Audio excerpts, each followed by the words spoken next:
opportunity for you to discuss that with your colleagues. And so one thing I want to do is just to put this into the context of the place work that we've been doing already. And what we've been doing is working with a number of organisations and groups across the country who have been attempting to take a place-based approach. And they have highlighted that not all places are the same, and people have taken different approaches based on what they see to be the underlying. Are my slides moving on, Di? Sorry. They're not, okay. Okay, I'm using the wrong thing. There we go. So apologies. Thank you very much for your patience, everybody. So what we are recognising is that in all of those different places across the country, you're all working in unique contexts with different stakeholders, with different people, but we need some way of being able to share learning across those different places. So the National Evaluation and Learning Partnership works with those local places and recognised that, broadly speaking, places were attempting to tackle the problem of physical activity inequalities via one or a combination of the following three approaches. So one was about raising the profile of physical activity and opportunities for physical activity across different sectors, recognising that the sport and leisure sector alone, or the public health team alone, it wasn't sufficient to be able to raise the profile and opportunities for physical activity. So working with different sectors. The second approach was, broadly speaking, saying that most places, most people, in fact, don't interact with professionals, you know, in about their physical activity all the time. But what they do is work alongside their colleagues, or spend time with their communities or with their families. And so it was really important to strengthen those individual and community capacities for physical activity. And the third approach was really recognising that at the heart of physical activity inequality or lack of physical activity are some of these root causes of these problems, such as people not having kind of meaningful employment, or you know, cost of living crisis, some of those really sort of deep-rooted, entrenched problems that are at the heart of physical activity inequalities, as they are lots of other inequalities. And whilst normally it's quite impossible for, you know, one agent alone in a place to tackle those structural inequalities, people were starting to realise that they could work across their allies in a place together to tackle some of those root causes. So these are these three sort of broad approaches to tackling physical activity inequalities. And then across that, we identified some ways of working that really shifted traditional approaches of working in silos or delivering interventions or projects at people, and working differently, working collaboratively, ensuring that different people's voices were heard, that inequalities were really focused on, and that the environments were appropriate and for, you know, safe, accessible physical activity. So we've got these 10 cross-cutting conditions which we've been exploring over this series of seminars, and today we're going to focus on collaboration across and even within organisations. So we're going to come to that in a moment. We're going to come back to have a discussion. I'm going to introduce the detail of that, but you should also have that in an essence document, which, if you've not received that yet in the email, then Emma and Grace will put that into the chat for you to look at. But what we want to do now is just go quickly to a buzz group where you'll meet with your colleagues, have a quick chat about who you are and what you hope to get out of today's seminar. So if we can just ask Grace and Emma to put us into those small meeting groups, that would be great.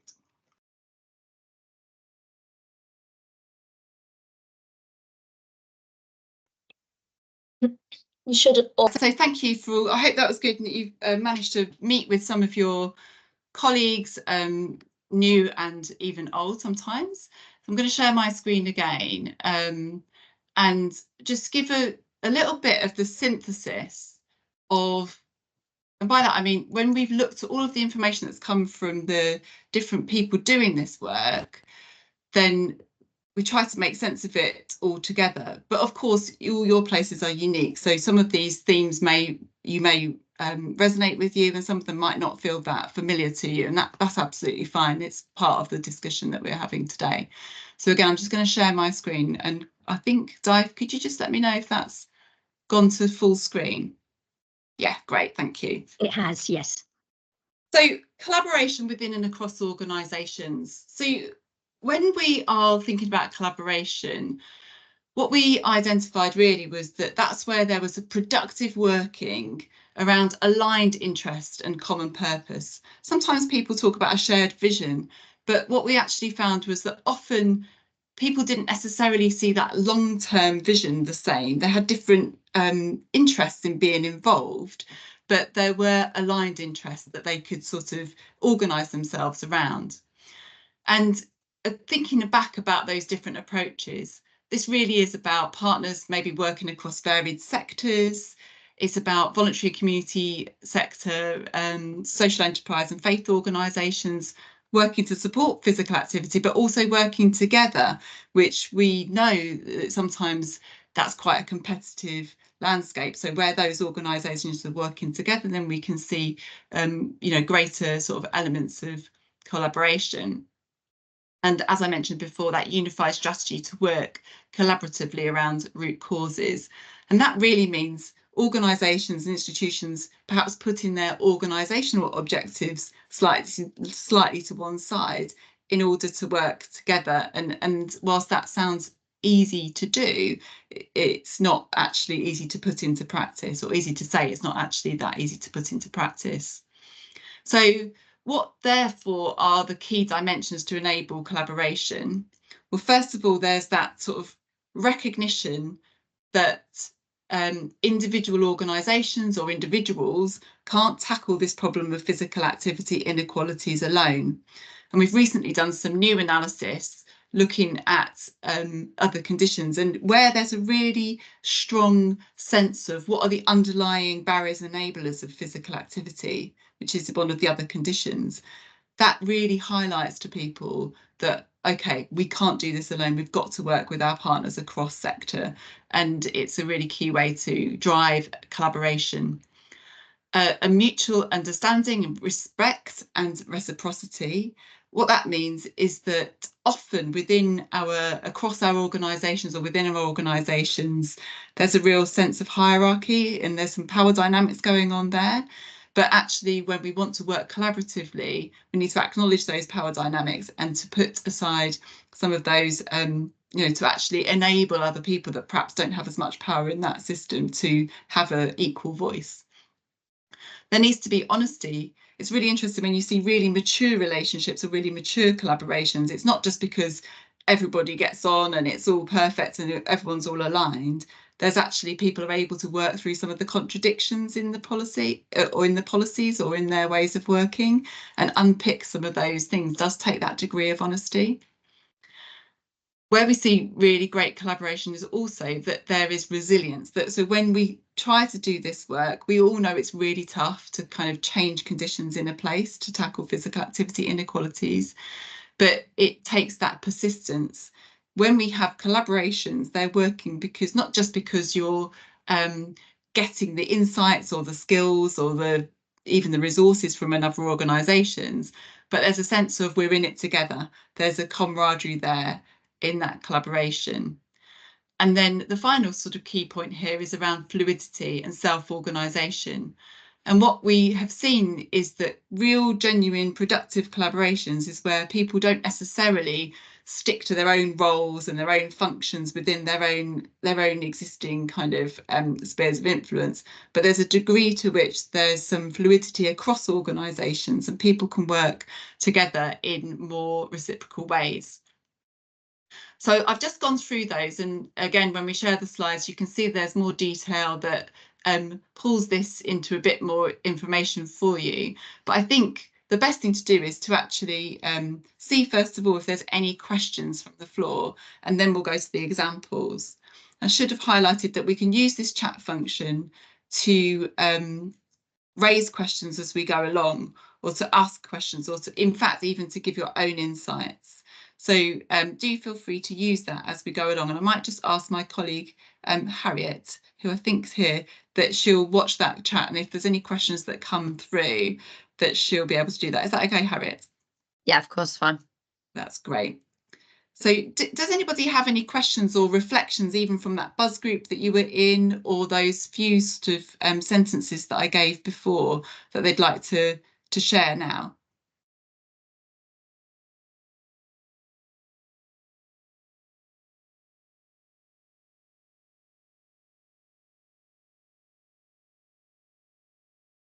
Helen, welcome.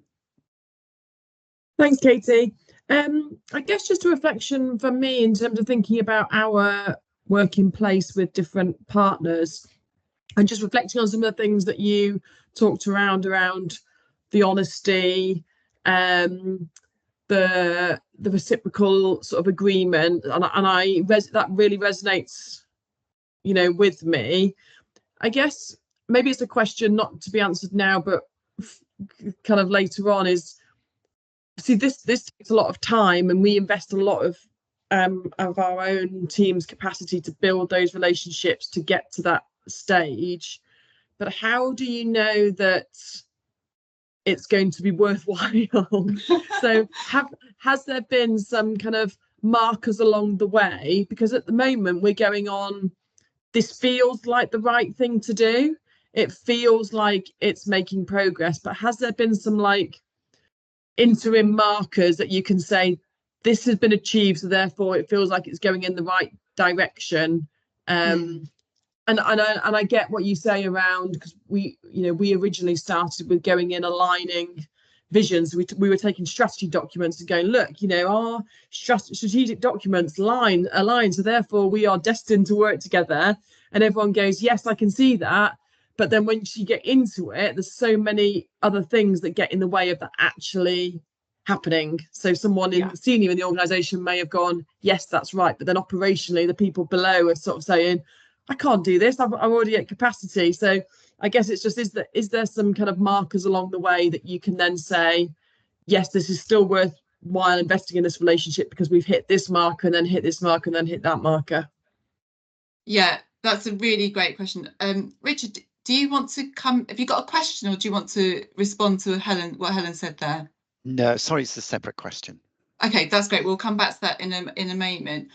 So, Helen, one thing we have done is we've developed a system maturity matrix as part of this work, and I think we will be able to share that. At the moment, it's not in a massively user-friendly version, but we can certainly share that with the documents that go along, and that gives an examples of these, almost those markers that you're saying, when we've got an embedded collaboration, then we might see this, or when we've got establishing collaboration, we might see this, or an emerging collaboration, we might see this. But I think that one of the things to sort of really respond to your question is just to provide some of those examples where, for example, you start to see emerging elements where it's sort of more than the sum of its parts. And I'm bringing to mind an example from Salford, where the Community Leisure Partnership was working with the youth social care and social work department. And obviously they were working sort of separately for a good while. And then they started to work together, and what happened was that the community and leisure kind of partners started to recognise where their work was touching antisocial behaviour, etc., could join things up with the youth social work and social care team, and the youth social care and social work team were building skills about how to use physical activity as a measure to support. And you can almost get this sort of spectrum across their two kind of organisations, where at one end of the spectrum it was entirely appropriate that it was dealt with adult social care, with the youth social care, and on the other hand, entirely appropriate that it was with the community and leisure sector. But in between, where there were sort of grey areas, there was a lot more partnership working, a lot more sharing of the team and working together. And they both then reflected on their reach, and found that their reach and the sort of sustainability of their approaches, as well as their effectiveness of their approaches, were increased. So it's that sort of thing to look for. They're kind of like, where is this starting to add benefits to both of our organisations? And then on the flip side of that, it is this sort of element of trying to trust the process. I know that sounds like very difficult to then justify to your kind of powers that be or what have you, but it's working with that logic of why this should be effective, and then starting to gather those examples when it is. Does that help, Helen? And again, the examples offered by Hackney and by Withensea hopefully will bring that to life a little more as well as we go through. Yeah, great, thank you. Richard, your question. Yeah, thanks. It was just, is there any evidence about who's best placed to sort of lead these conversations? Obviously, asking for a friend, I work for a district council, so obviously we're very interested and invested in bringing partners together, but we're in a two-tier place, so we've got public health, we've got the integrated care board, we've got an active partnership for Active Gloucestershire. There are lots of different players, but who do you sense is best placed to invest the time to get partners together? In a sort of conduit or like a brokering role, like to actually bring people together, or who should be part of those collaborations? Well, I think it's somebody who needs to invest the time to get partners together and hold the ring around the relationship and sort of drive the process forward, I guess. I think from looking across the places, there's not a magic bullet answer to that one, Richard. I think it is about time. So it's the person that's willing to spend time building those relationships and understanding where people are, and where people are coming from. And I think we've seen that as a role that's been operated from the council, from the voluntary community sector, from various different roles, where the kind of investment's been in that capacity to do that work. So it probably is down to the kinds of local context that you have with the relationships that are potentially already there and building on that. The one thing I would say is that where we do see, and I don't want to just take the punchlines away from Ellen, from Di and Lola here, but where we do see really good collaboration is where there is clear local voice represented, and that being almost a mandate for the collaboration, that people recognise they can't do it alone. So sorry not to give you a really clear. That's all right. Thank you. Yeah. Lola's coming with where the energy is. Find the energy then. It is almost about the way in which people go about the role that's probably more important than who's got the badge, if that makes sense. Okay, great. Thanks. Thank you. So without further ado, I will turn to our examples, and how these sessions work for those of you that are new is that we share some examples. Lola and I will start with from Hackney, and we'll offer their example for 10 to 15 minutes. Please do employ active listening here, where if there's something that resonates, or if there's a question that it raises for you, post that in the chat or just hold it with you until we get to the question time, because it's really good when there's that discussion that comes from the floor. Richard, do you have another question, or is this a legacy hand? Sorry, legacy hand. Yeah, that's great. No, that's fine. Lovely. So if I can open the floor to Lola and to Di.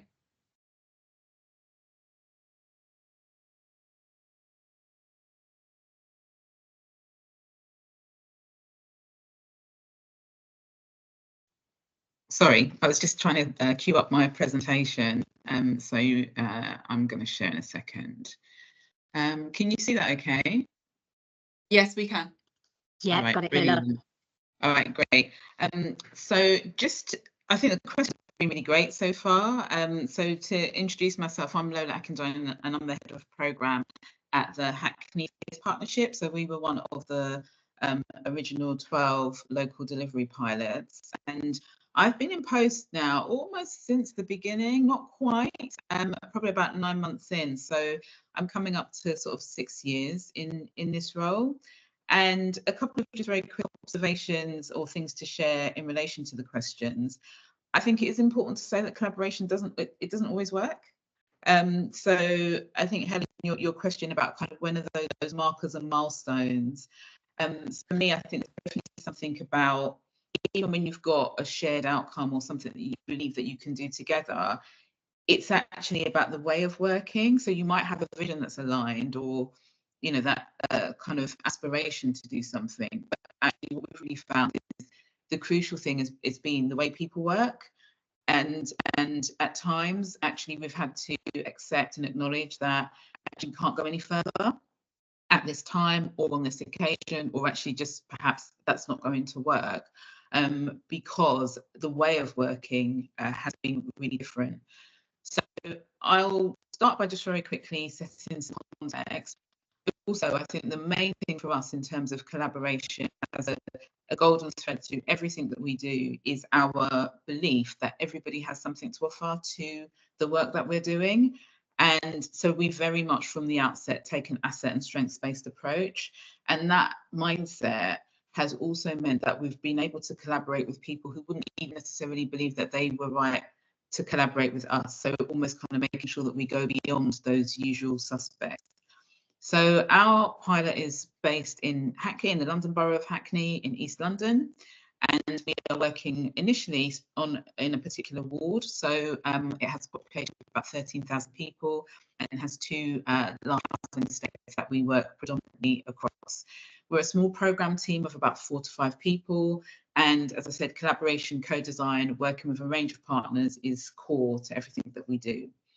The issues around governance, and I think, again, sometimes it's one of those things that also has a role to play in collaboration, how decisions are made, who gives authority. We try to be really flexible with our governance structure so that we've had something that's evolved along with the programme. So taking sort of almost empowering working groups or partnerships to be able to make decisions that don't then have to go through 2 or 3 project boards has been really important, as well as defining the role that we play within our team, which has very much been around conveners, facilitators, and ensuring that that focus on collaboration has been there throughout the programme. So really early on, one of the things that I decided to do was to bring in a really specific role, which is Diane's role, around having a partnership development manager that was all about who we would work with, how we would work, and also recognise that we need to start with people else. So if we're looking for almost kind of our partners to be defined in a really particular way, they don't present like that.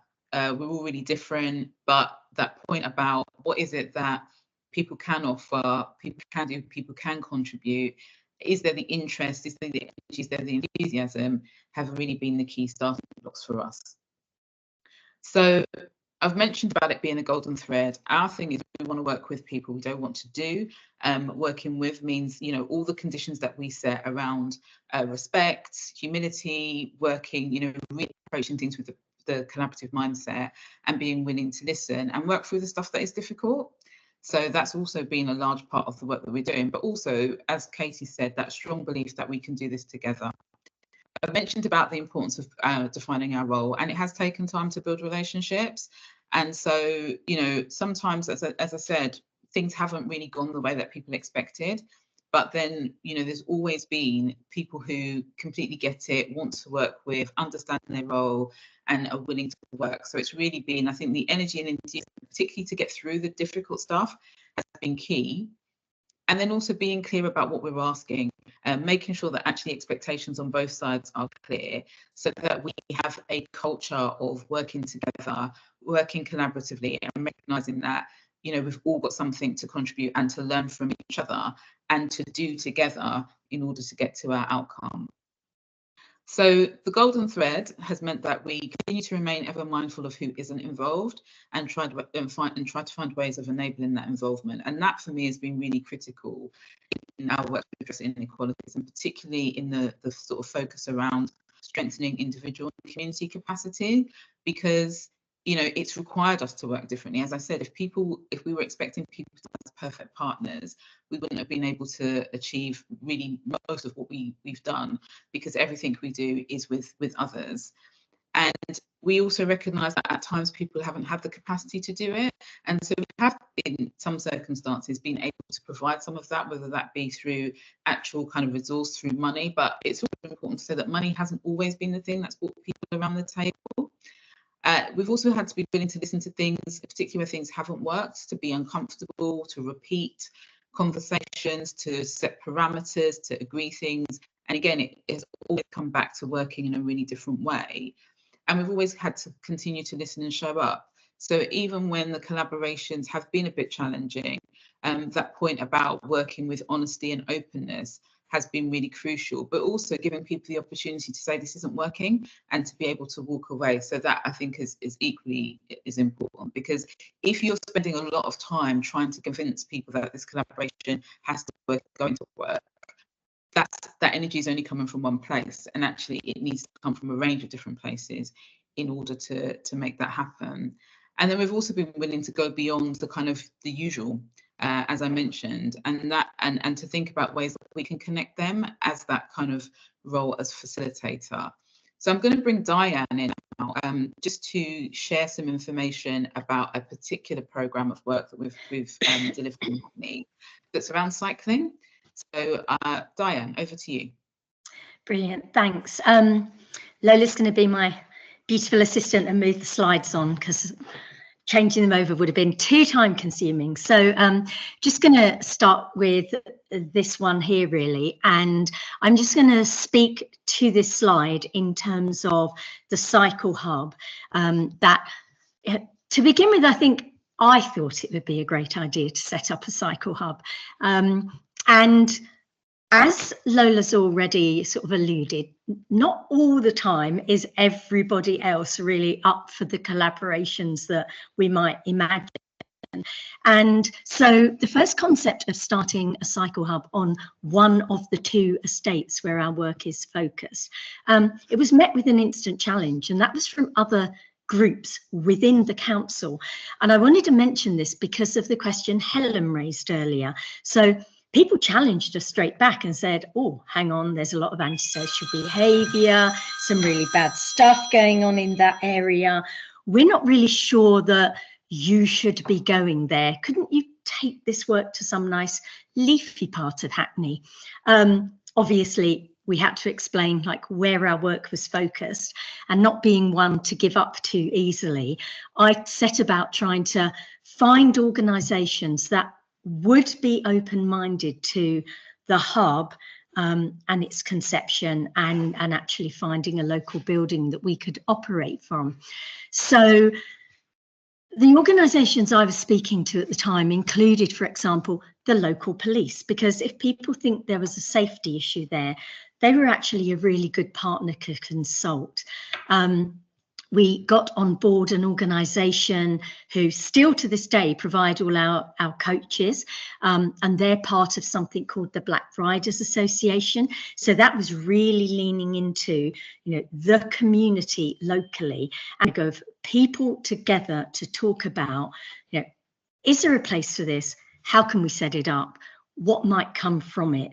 And what has come from it is the fact that we're now in our third summer of delivering Learn to Ride activities. That's very quickly also expanded to involve led rides out into some amazing places like Hackney Marshes and over to the Olympic Park that a lot of residents didn't even necessarily know they were that closely connected to, but get on a bike and like the world's your oyster. And because we wanted to try and offer, you know, as wide and diverse a sort of an opportunity to everyone as we could, we struck up a really great relationship with British Cycling.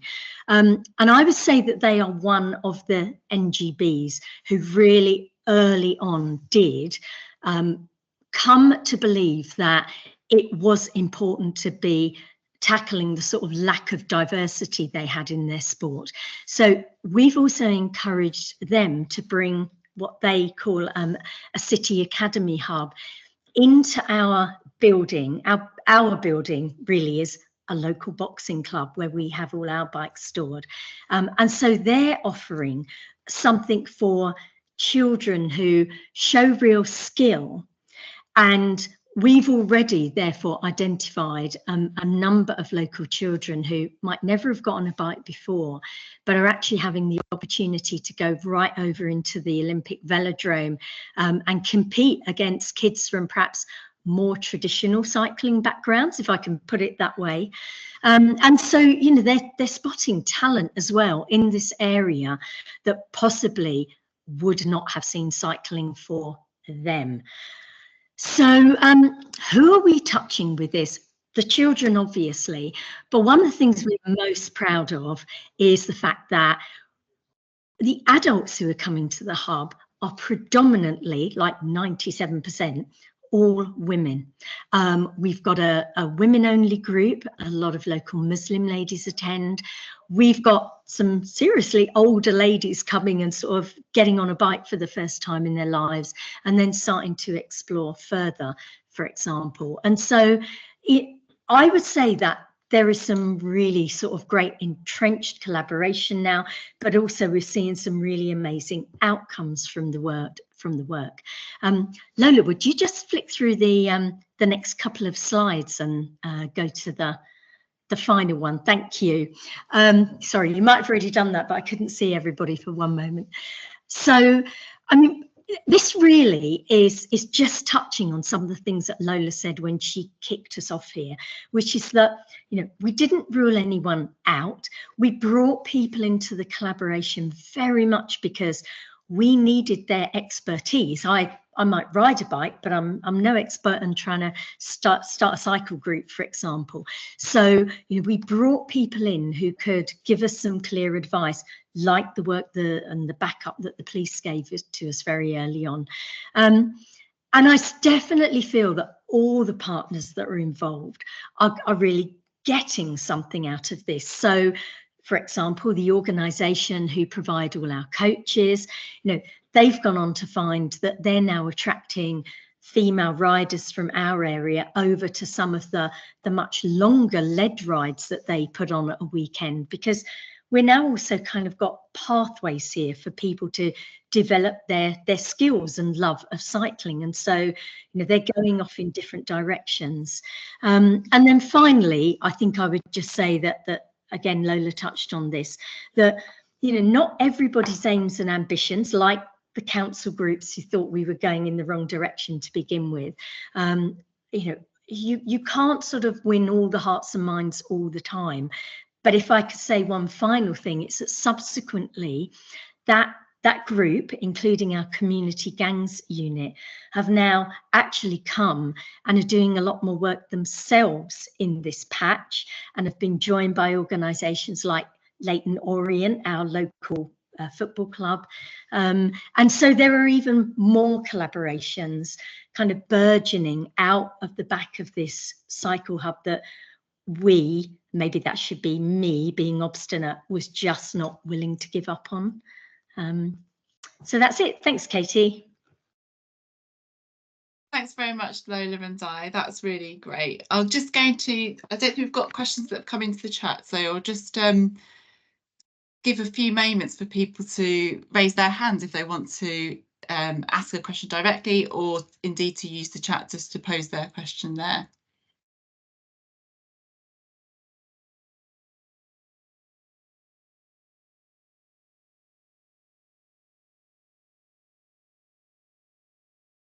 While everyone's thinking, I've got a question for you, and it's to do with the NGB, so national governing bodies. What we've seen in other places is that they've potentially got maybe programmes or things that they've come up with. It might reflect Claire's question actually, or a little bit, and that when that is a sort of offer almost into a place and say, like, we've got this offer of doing, you know, cycle training or whatever it is. And I was just wondering your experience of working with NGBs, if you have, in this or other elements of it, and have you seen any movement from them in terms of being a bit more willing to be flexible, to reflect community, community priorities or something like that, Di? Yeah, one clear example of that was that we wanted to take advantage of some of the training they offer. And we sat down with the guy who leads the community coaches, and within about 5 minutes, he was just like, no, this training is not going to work for the people who live in this patch. And so actually, British Cycling went back to their education team, took all this feedback, and it was everything to do with a lot of the course was really based very electronically, because of course we've been working since COVID periods, and it wasn't going to land with people living in our blocks, where a lot of they didn't either have access to technology, or if they did, doing things online was really difficult. Plus there would be an expense attached to that.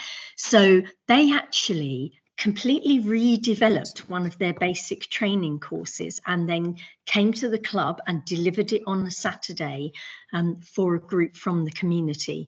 So, obviously, really, their main driving ambition is kind of sporting success and achievement. We found them to be very open to anything that we were finding kind of challenging. So, yeah, great. That's a great example. I think being able to have those difficult conversations at that time, and for them then to take that on board, you can see this collaborative process isn't just more people doing the thing you want them to do. It is actually that sort of negotiation a little bit. We've got Simon with his hands up, and then we'll go to Claire's question in the chat. Hi, Di. Thanks for that. And Lola, great presentation. Thank you. Just interested to know where you position yourselves now in that collaboration, and the extent to which that collaboration is the partners collaborate through you, or have you moved yourselves away and they're collaborating on their own? That's a great question, and particularly at this time. But I think I came in first because this is something that we're seeing across quite a lot of our programs of work at the moment, which is taking on that role as facilitator or convener, but then starting to exit or transition to a different model of delivery, because actually we can't be there to do that indefinitely. And so the Cycle Hub is super interesting, because from the real outset, and I think it goes back to the point that I was making about people aren't always ready. They don't just necessarily come as kind of your perfect partners. But in a sense, what's our role in helping to get them ready? They're helping to build that capacity along, as part of the program. So again, quite a few of the things that we've been able to do as kind of place partners is we don't invest solely in delivery. We always put some investment into almost kind of like building capacity, whether it's through our grants programs, through kind of some of our more direct commissioned work. It could be by investing in staffing. And in this particular example, we're actually investing in Sustrans, which is a cycling organisation who are doing coaching work specifically with that end goal in mind of us stepping back. Di, is there anything you'd add to that? No, I think that's pretty much covered it. Yeah. Yeah, really great question, Simon. And maybe that is a marker of maturity, ironically, that when you've got mature collaborations is when you're not the absolute like hub of it all, and it's happening, outside of your kind of direct involvement, and that's having like those knock-on impacts and effects. Simon, is there any reflection from you on that one? Anything that you've seen up in the northeast? Just that it's difficult to exit from that relationship, and people struggle to see, having been the convener of that collaboration, people then recognizing that you want to remove yourselves, or should do, they do cling on to you as the convener to problem solve. Well, I suppose, if it's a true collaboration, they've got to the point where, as a group of partners separate from you, then they're solving those problems. Yeah, I think it's embedded, isn't it, when there is that, you know, there's an embedded process of kind of joining things up, or indeed that kind of real value, shared value in the collaboration that sort of exists without kind of needing to be put together as like a jigsaw. I think we've got time for the question that from Claire, or James may be able to reflect on others as well. We'll just come from the question from Claire. So the question from Claire in the chat is perhaps a simple question, but I don't know how easy it is to answer. Is like, the original idea for cycling, or the cycling hub, did that come from the community? Is that something that was offered by the community? It actually, a couple of things happened sort of at the same time. So without a doubt, the local ward councillor, so Lola described our patch, and our patch is very much 2 housing estates with not huge amount of cross connection between them. And the local councillor representing the estate that we have kind of created the hub on was incredibly keen to try and level up with the other estate where Hackney's official kind of cycle club is based. So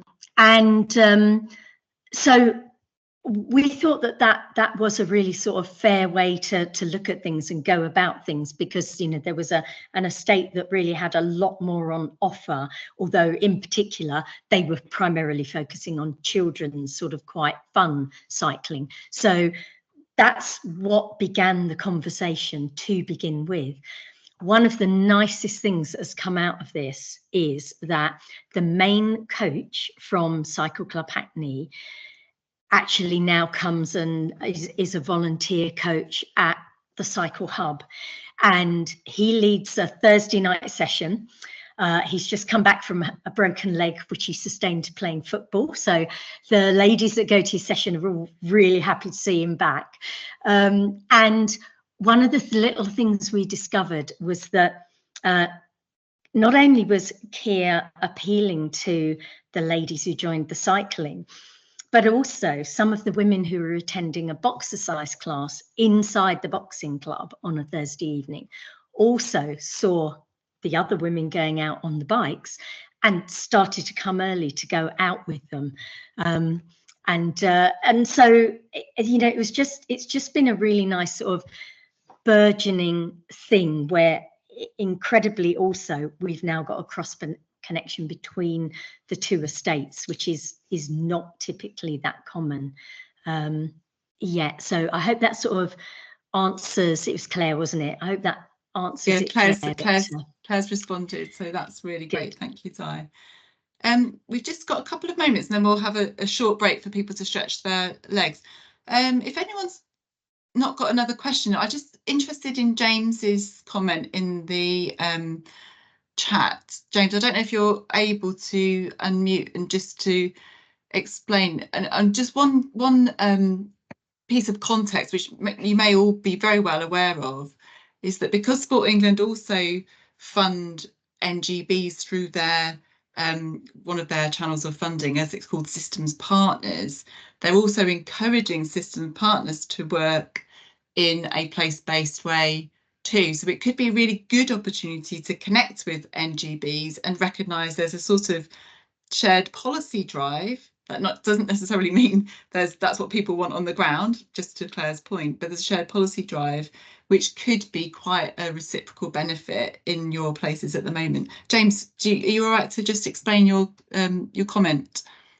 Yeah, it was just like you said, Katie, is different NGBs are presenting around some of their place work that they're doing, and I was on a call. There might be some people on this call today are also on it. It was presented by British Triathlon regarding their place focus work around swim, bike, run, and they've done quite a bit in and they've identified 18 focus areas, but they've also got swim, bike, run that can be used in other areas as well, through their regional manager to help with place development, place focus aspects. So just wanted to share that kind of with people and have a look at that as an NGB. They've got there's training offers that come with it as well. So yeah, we've just started some work with one of the regional manager from British Triathlon around how we can help them and us work together in terms of that place focus, although we're not one of their 18 real targeted areas, so yeah. I think that's really important, and it'd be interesting to see if they're also on, as Lola explained or Di explained, to go back to their training and reflect on the community voice, or how they can be adaptable and tailor their offer for the different unique circumstances that they're going to be working through those places. So that's one to watch for sure. Definitely. I think, it came across in that presentation. It wasn't about here's swim, bike, run, and it wasn't about having to go out and run. It could be just a walk, a local community walk could be the offer that is right for that community. And that's what they've really used within those 18 focus areas. And then they've used that model to then potentially help other areas where they can as well. But they have a real focus. I think the presentation's been recorded as well. So I'm sure that'll be on their website as well. Great to know. Thank you so much for that, James. Brilliant. Well, let's just ourselves take a little bit of a walk around to just stretch our legs and refresh our brains for the next half. So I'm just going to invite you all to, maybe just pop off camera or just to take a break, go and get a cup of tea. We'll come back at 2:05.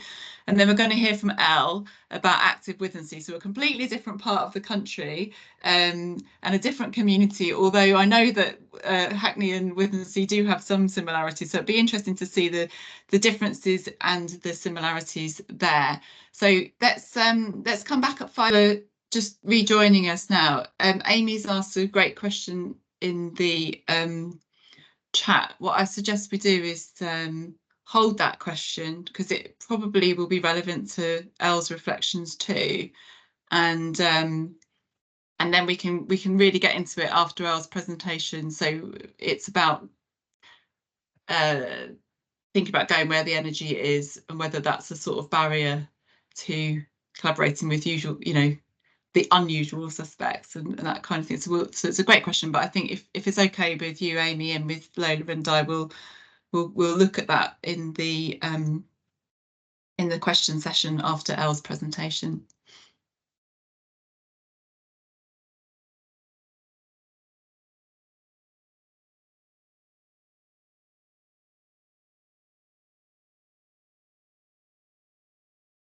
Okay, so I think people are coming back as we speak, and so without further ado, I will mute myself and hand over to Elle Wilkinson Cunningham, and they will introduce Active Withensea. Well, I think even introduce Withensea to some people, and then tell a little bit about the work and explain the collaboration that's going on there. Over to you, Elle.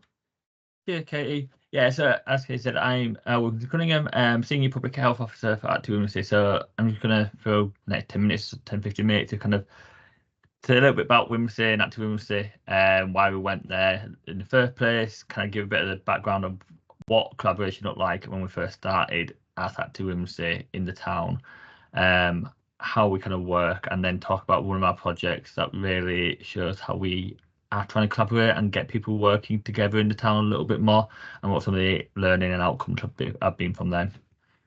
So in terms of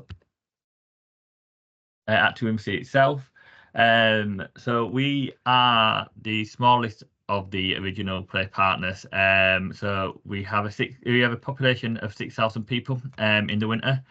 That does double in size in the summer, but we are very seasonal town. It's a little small seaside town on the east Yorkshire coast, but we are a very isolated town with lots of kind of low levels of like education, low levels of income, lots of like kind of older generations, and it feels that we don't have much kind of in the way of the like links to other areas. We are around 40 minutes to 20 miles away from home, which is the nearest city, but that's by car. And if you go in by public transport, it is an hour and a half kind of on the bus, and we don't have any kind of train links. So we are very kind of small. It's a very small, isolated area where people feel kind of they're forgotten about a lot. And in the winter, when we have only got 6,000 people, it can feel very, very kind of much of a ghost town. Obviously, in the summer, changes a lot. We have a lot more people coming in because people are coming for the sea, coming for the beach, coming to see the family, and it gets a real energy around the place. So that can create its own challenges in itself. Well, how do we keep that energy going, or trying to work within that energy throughout the whole of the year and get those that live there kind of engaging throughout and engaging in physical activity. There we go. So why Wimsey? So we're a traditional seaside town, very rural, very close to the isolated. You can see kind of on the picture down here, that kind of the town, the extent of it, and all around it's just kind of the farmland, kind of lots of green area, green bay, but like just, yeah, we're very isolated, it's very out there. High levels of deprivation, we're in the top 4%, limited life choices. It's very seasonal work, so people kind of will have a lot of work in the summer when we get a lot more people coming in, but then that will kind of go down, like we'll lose that through the winter. So it's very low skilled, low paying jobs. When we first kind of started, there's 1 in 5 people, 1 in 5 adults were in poor health. 30% of adults and 23% of young people were kind of classed as obese. So kind of, again, lots of areas of ill health, deprivation, poor infrastructure all around there. So a good area for us to look at kind of how can we improve things for people. We have a kind of a bit of a hidden population as well. So we have all those that are at 6,000, which is people in the housing kind of registered, but we have a large number of caravan park dwellers that are there for some parts of the year, but we don't know about them. They're not registered with anybody, so it's how do we engage with them from them areas. And there was very little kind of partnership view of physical activity, low levels of people wanting to be physically active, low levels of people working together. It just wasn't on the radar because it wasn't what people wanted at that time. It wasn't on top of their agendas. So very much in them early days, thinking about collaboration, thinking about kind of how we work together. There was a lot of mistrust within the town especially towards the council and towards the Leith Riding Council, because it always been kind of, people always felt that women who were forgotten about. Money would go to other areas who need riding, like your Beverleys, your like Driffield areas that have got lots of money, lots of like things going for them. But places like Wimsey, people felt like were forgotten, or if things were brought in, it was helicoptered in. It was, we'll come put this thing on for 6 months, a year, whatever it is, but then we're just going to go. So it's like, oh great, but you've gone against what happened there. So there was a lot of distrust. The organisations weren't working together, and it was more going for what funds they could. There's a lot more kind of that competition competing against each other to kind of put things on. Very little kind of shared vision, and especially around physical activity, it wasn't something people were working towards. It wasn't kind of high on that agenda. People had other things going on. So it was really interesting paper to be able to start. So early day, we kind of looked at, okay, so how do we work in this area? How do we work here with people here that do not want to work with us? We put on sessions very early on where residents, community members, people with high kind of power within the town, loudest voices that you hear a lot of the time, we put on sessions and they just walked out. And I was like, how do we get them to kind of engage in that? Because it was a challenge. So we kind of developed through kind of our ways of working, through engaging with people who could, these ways of working. These are principles, and these are kind of really what's helped us to develop a way of working together, and something we were trying then also pass on to the community as well, so up onto our partners. So we do a lot of our talk, like how we're tuning in, listening to people, listening to the organisations that's in there, listening to people that live and breathe in Wimsey, because some of our team are from Wimsey and from the area. Not everybody is. So kind of listening, what's the town needing, what's important to them, what's going to help them get kind of on board. Everything we're doing being community led, and kind of these were probably similar to what Hackney were talking about in that same sense of kind of listening to community, not putting things on, going on like the community wanting to do something and finding that evidence that it's there rather than thinking, oh, that'd be good, let's go do it. We're always looking to kind of increase activity and perceptions. One of the things we found was that there was very low like people had very low kind of view of Wimsey and the town area. So how do we help to increase that and increase people being engaged within the town with each other? How do we kind of look to improve that communication, to being very open and honest all the time? So how do we work on that? And I mean, a lot of that came to kind of not really realize quite early on. We need to kind of like not overpromise and under-deliver, so being very transparent right from the start.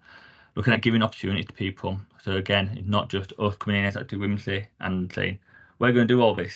It's how do we support people to kind of create them opportunities themselves? How would we support upskill themselves to kind of put physical activity again that's front of mind, but also put physical activity in the town.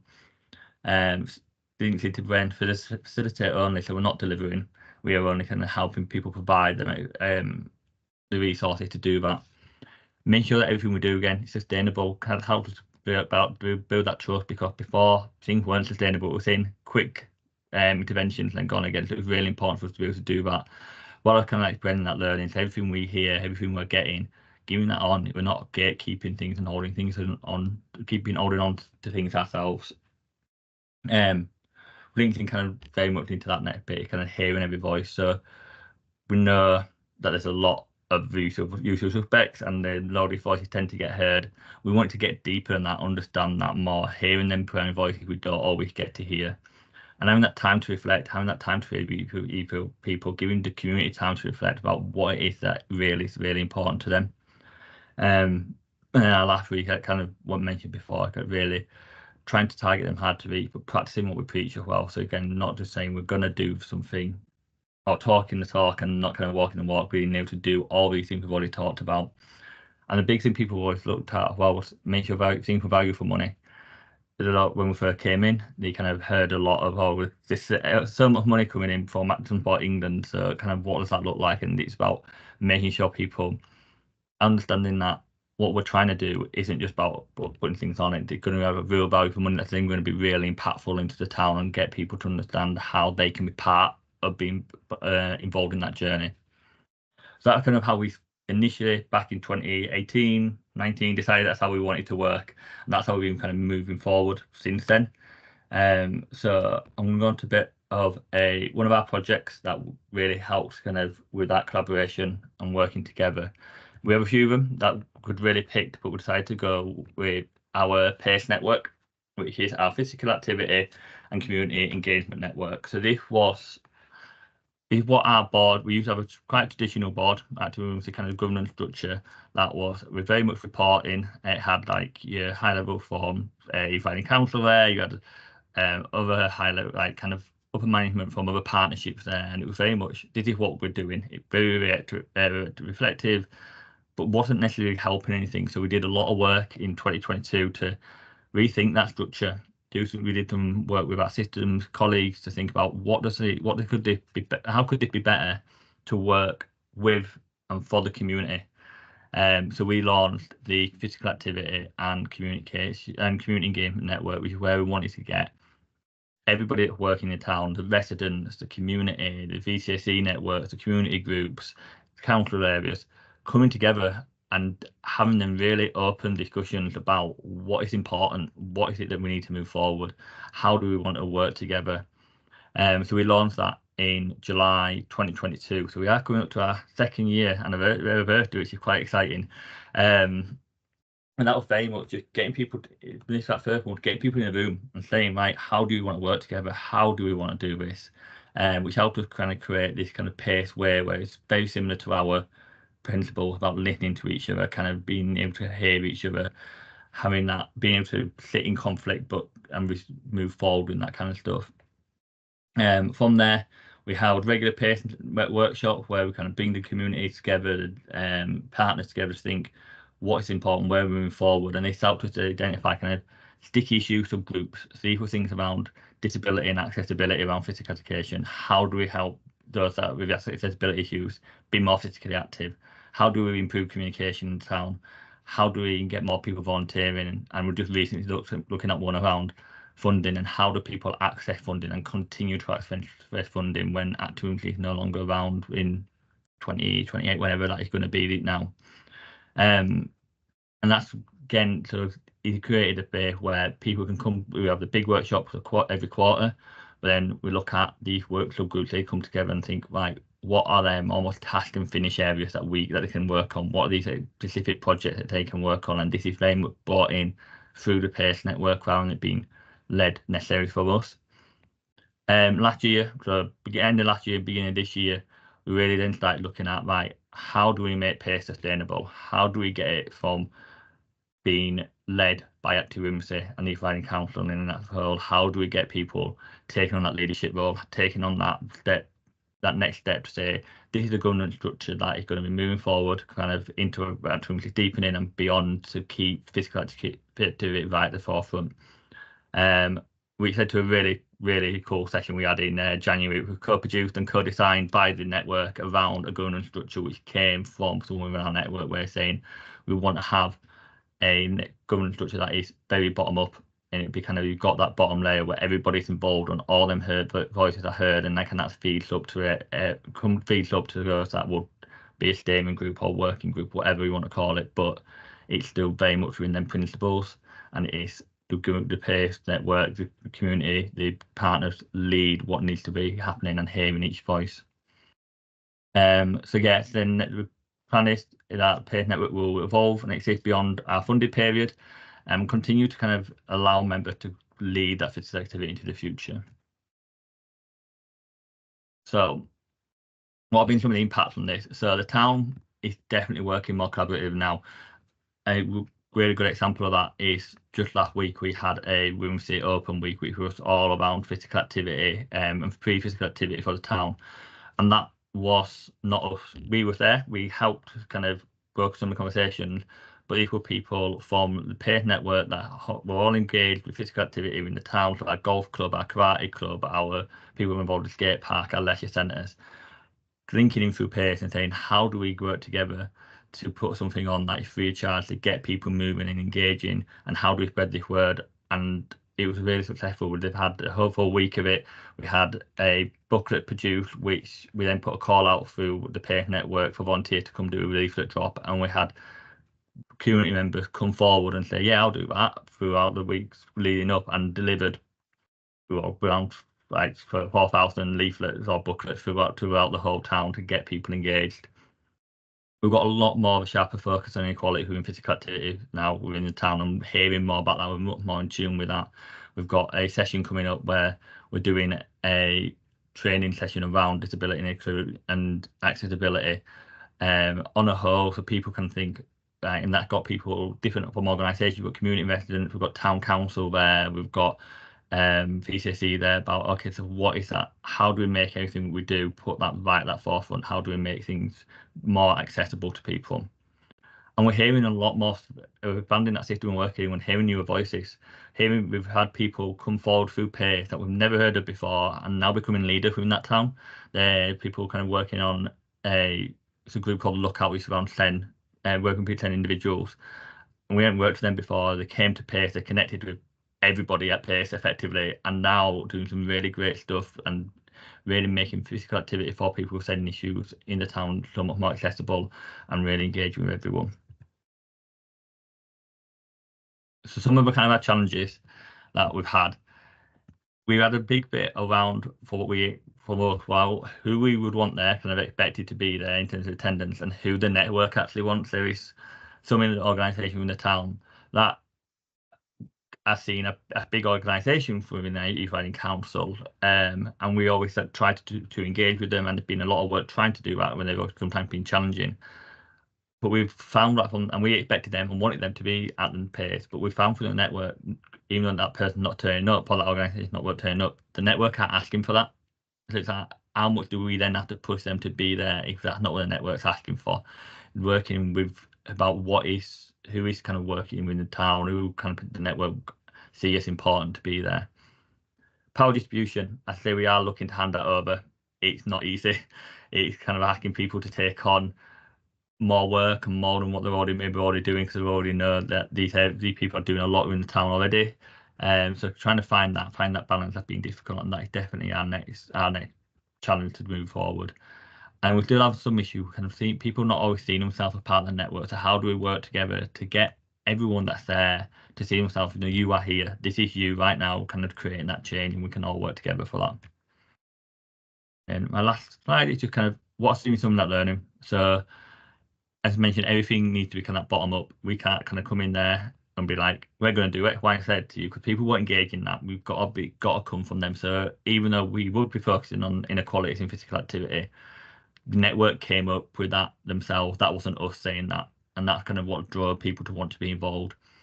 The culture needs to be right and have a clear vision, and it's something we've learned a lot recently, and kind of links on later on as well about having that onboarding process. Is we need to make sure that people know what it is and have an understanding of how to move forward. If people want to have that shared vision with each other, you need to understand what that vision is a lot. In terms of kind of looking at the roles and stuff, as I said, with a lot of people involved, already do a lot in the town. So it's like, how do we frame what time have you got, and how can we work with that rather than not asking them to take on more things. That was a big bit of learning from us to kind of help people who have that capacity to engage. Things like this take time. It's not happened overnight. This has been, we're coming up to 2 years. We're still kind of keep working out the kinks. It's still not. We still have some really well attended sessions. Some of that not so much, and it's just about how you can end you going.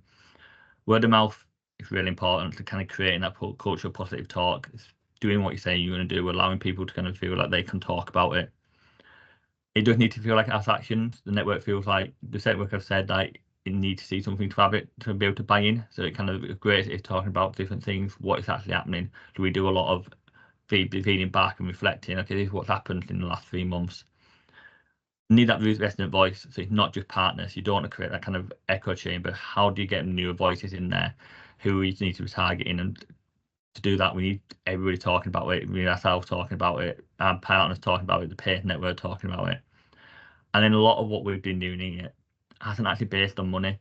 We've been getting these people together, and there's been very little talk about money. It's been more about that commonality. So that's been a really big aspect for us about learning. It doesn't need money to work. It just means about getting that shared vision and that commonality in place.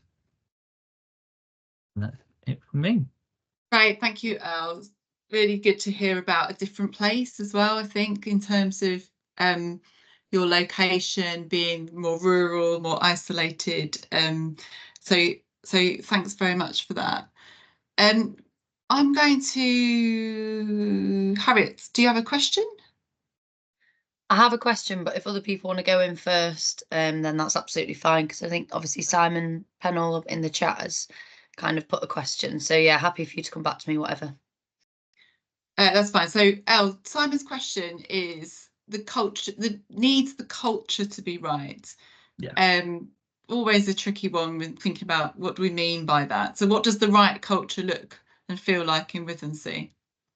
I think the right culture for us, it's been about being, it kind of sounds kind of easy, but it's being able to have them really open conversations and being able to kind of be like have that opportunity to challenge each other. There is some very big voices in Wimsey, and there's some very big personalities for such a small town. There's some really big personalities, and I think if we'd have had a network where it was almost not, where we didn't have that openness, where people can come to us and say, actually you did this wrong, or that wasn't great, and we then shut that down straight away, they wouldn't engage in that. It would be very much like, oh well, you're not listening to us. So it's actually being able to have that space where people feel like they can come and do that.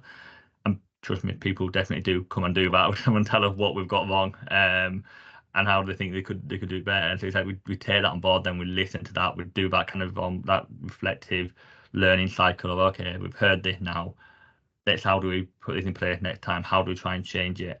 And then we see people keep coming back and like, oh, you listened to that, you heard that kind of come forward. Interesting, Elle. And I just picked up from your presentation as well, like some of the phrases you used, like sitting in conflict and, you know, sticky issues like actual tasks and bit. So, and it always made me think about, you know, I think often when people think about collaboration, they think about more people doing the stuff that you want them to do, whereas actually collaboration at its heart of it is really about compromise, you know, really working through some of those challenges, unpicking some of the stuff that's getting in the way. It's kind of the real knotty work, isn't it? Harry, do you want to come in with your question, then I'll go back to Amy's point? Yeah, I was just thank you so much, Elle. That was really interesting. You kind of have covered it a bit generally, but I just wondered if there was, because you talked about a competitive environment existing amongst key partners and community organisations initially when things got going. And I just wondered whether you could kind of share any more specific insights on how you built confidence amongst those key community groups or partner organisations to work together rather than to compete. Yeah, I think it's a really interesting question. I think it was a lot of it was kind of working together, bringing people together in a space to kind of be able to see that what they're trying to do will support each other, really. So I think a really good example of that would be kind of our leisure centre, kind of linking in with some of our community areas more, community groups a lot more. So I mentioned our lookout group around kind of wanting to be, one of the things they want to do can do like a soft play and kind of send swimming sessions, and like before, probably a couple of years ago, there would have been a lot more class for them to be able to kind of go and do that. And kind of, I know there'd been difficult conversation with the previous leisure centre manager and one of the members of the lookout around that, and kind of had broken down some of them relationships because they wanted to be able to kind of have select space with the pool to bring back, for some people to come in to do, and like have the music turned down and the lights turned down to create like kind of more sensory space. And there was just a very reluctant to want to do that previously. So a lot of what we're kind of doing there, kind of almost brokering them conversations about, okay, so what can you do, what can be done, kind of how can we bring this together to help support that aspect and bring people, like, allow people to be more physically active. And the Send group now have got that Send session in the swimming pool where they have that space, that time. There's a really good relationship now with the manager and the kind of leaders of that group, so they can have them communication, open conversation without us being there. They might come back to us every now and then and say, "Oh, so-and-so's not, we had a difficult conversation. Can you support with that?" We can then kind of jump back in and do a little bit with that, but they kind of are more than creating that more sustainable change where they're putting on these sessions for a reduced cost and allowing people to continue to be physically active. Yeah, I think we'll run these questions through till 2:35. So Lola, do you want to come in? And again, please do raise your hands if you wish to ask a question.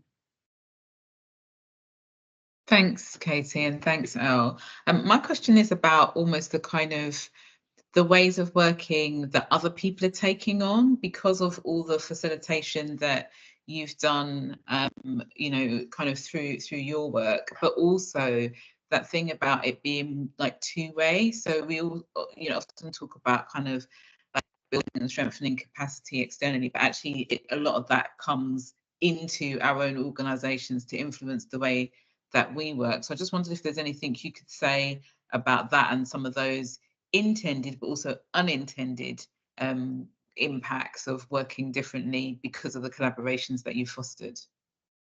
Yeah, I think, again, I feel like I talk about a lot about the lookout and we did the same group, but like I said, they were a group that Elmo came from nowhere to kind of work and kind of become a very big leader in the town.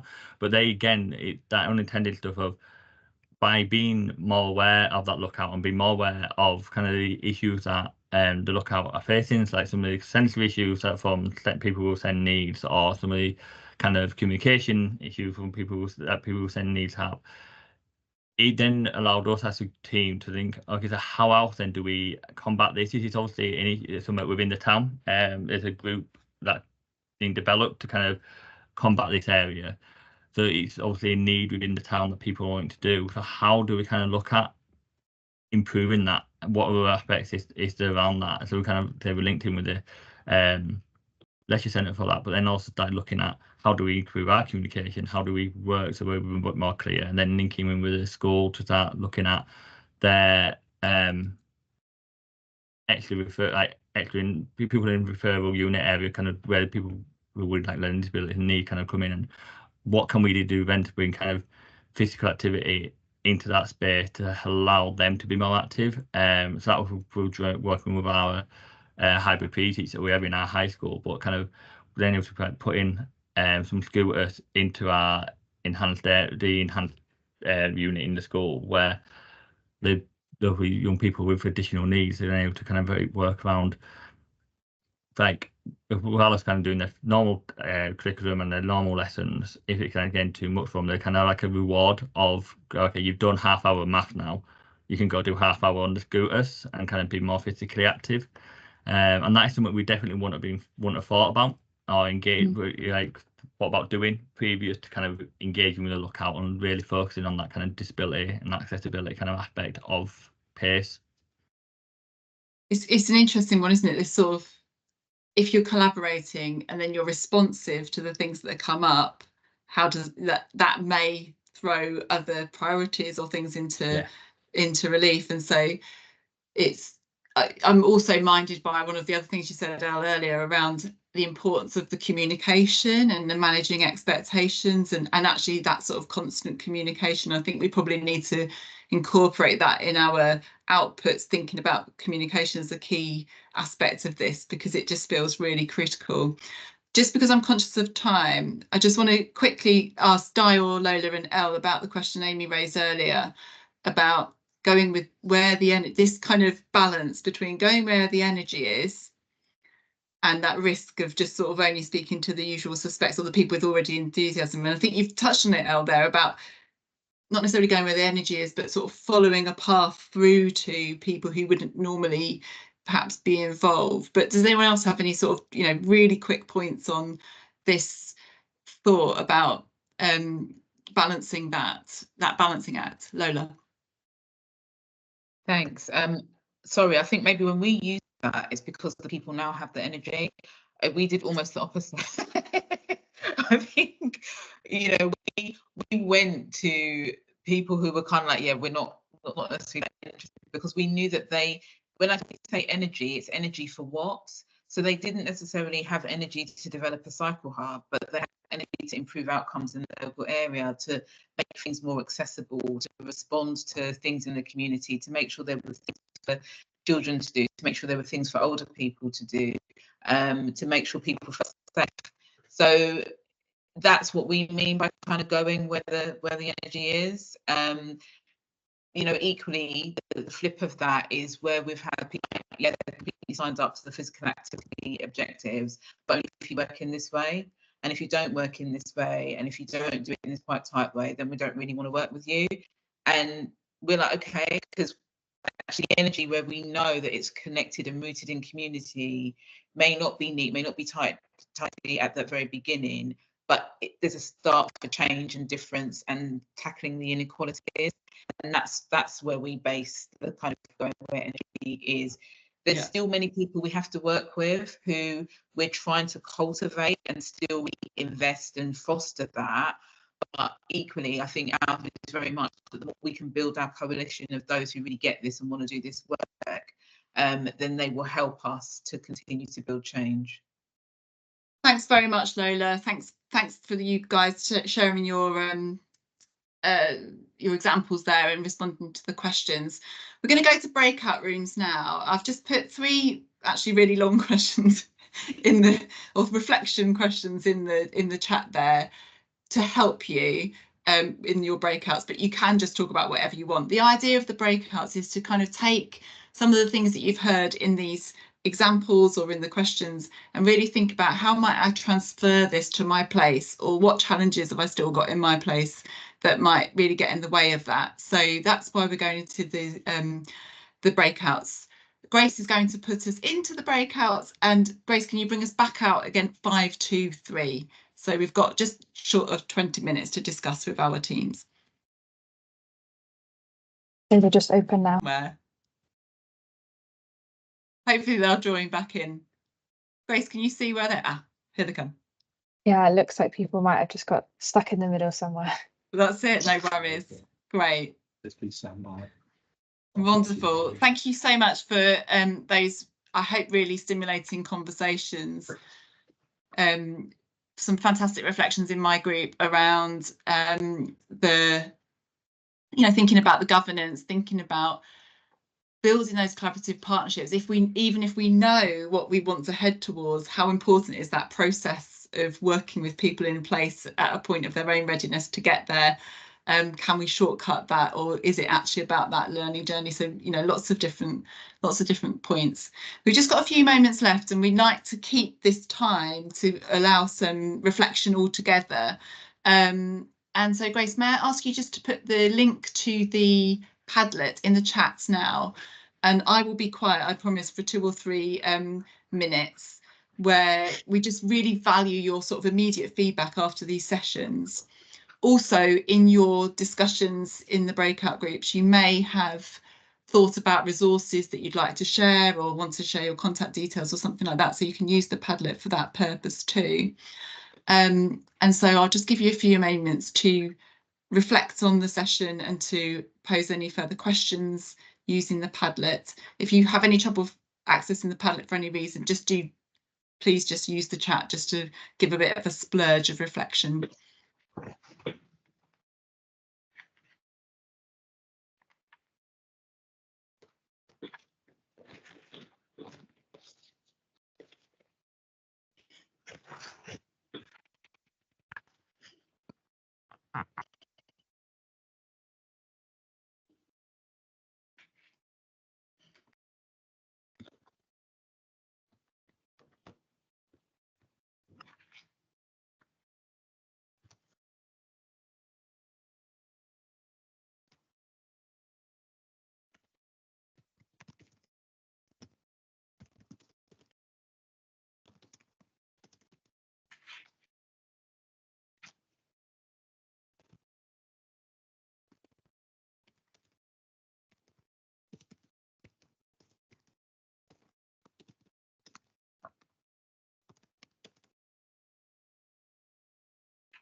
I can see that you're still working on the Padlet. It's really great, and please do, we welcome these reflections, and we will be reflecting on all of the sessions at the end to think about what next in terms of how we can continue to support learning across the system, and what we need to still understand and learn together.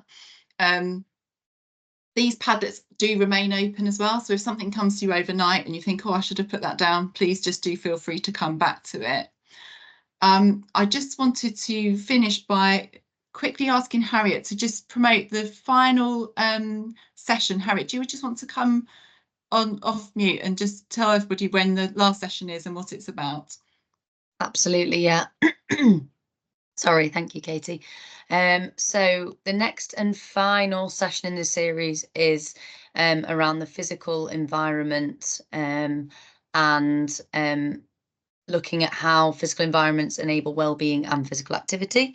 That's next week on Tuesday the 11th, and that's from 10:30 till 12:30. So be great to see as many people there as possible. There's going to be lots of really interesting insights. We're going to hear from Doncaster and Exeter. So yeah, looking forward to that one. Looking forward to seeing lots of people there. Great, thank you. Harriet, if you have got the link to that, pop it in the chat if you've got it to hand, but otherwise it's on the communications from Sport England.